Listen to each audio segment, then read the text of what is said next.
ભાભર તાલુકાની રાજનીતિમાં આજે મહત્વપૂર્ણ રાજકીય વળાંક જોવા મળ્યો છે।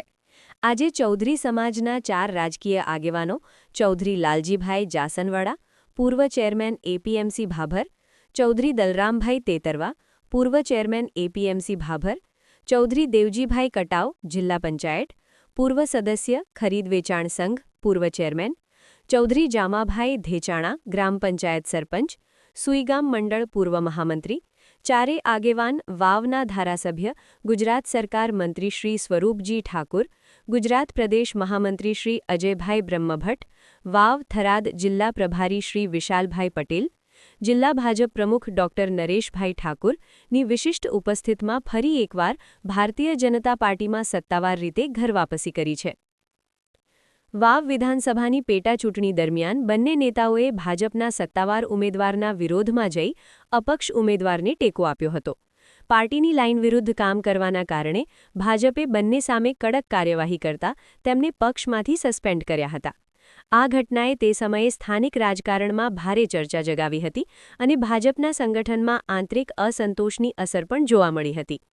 તેમ છતાં છેલ્લા કેટલાક સમયથી બંને નેતાઓ અને ભાજપ વચ્ચે સમાધાનના પ્રયાસો ચાલી રહ્યા હતા।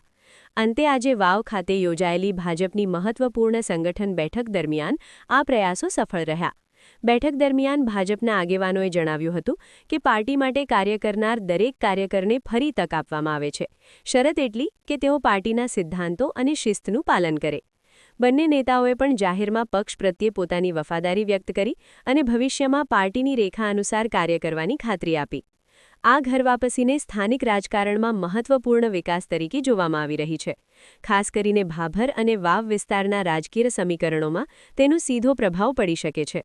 ભાજપ માટે આ પગલું સંગઠનને ફરી એકજૂટ કરવા અને આગામી ચૂંટણીને ધ્યાનમાં રાખીને મજબૂત માળખું ઊભું કરવા માટે મહત્વપૂર્ણ માનવામાં આવે છે। સ્થાનિક રાજકીય વિશ્લેષકોનું માનવું છે કે લાલજીભાઈ પટેલ અને દલરામભાઈ ચૌધરી જેવી પ્રભાવશાળી વ્યક્તિઓની વાપસીથી ભાજપને ગ્રામ્ય અને શહેરી બંને વિસ્તારોમાં રાજકીય ફાયદો થઈ શકે છે। હવે જોવાનું રહેશે કે આવનારા સમયમાં આ બદલાવ કેટલો અસરકારક સાબિત થાય છે।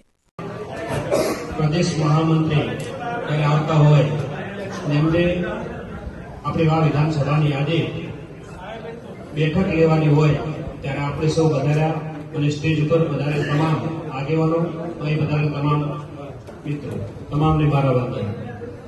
તો આજે ખુશીનો દિવસ કહેવાય આપણે કે અગાઉ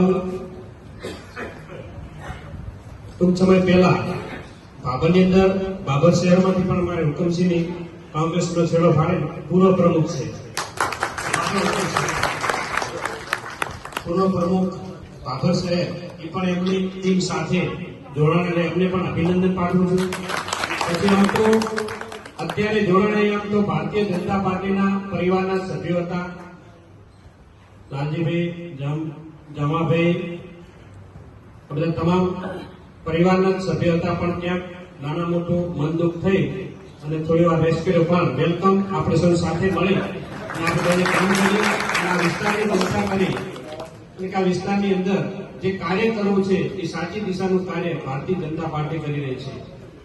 એ કાર્ય જોઈ અને પાછા આપણા આ પાર્ટીને મજબૂત કરવા માટે અને પાર્ટીની ચિંતા કરી અને આવ્યા છે, એટલે એમને ખૂબ ખૂબ અભિનંદન પાઠવું છું। સાથે આપણે સૌ જાણીએ કે આ વિસ્તારની અંદર મોદી સાહેબે ઘણું બધું આપ્યું છે, આપવામાં બાકી રાખ્યું હોય સાહેબ, અમારે ખૂબ બધું આપ્યું વાવ થરાદને, અને એમાં વાવ વિધાનસભાને ઘણું બધું આપ્યું છે। એટલે હવે આપણે ચિંતા કરવાની છે મોદી સાહેબની।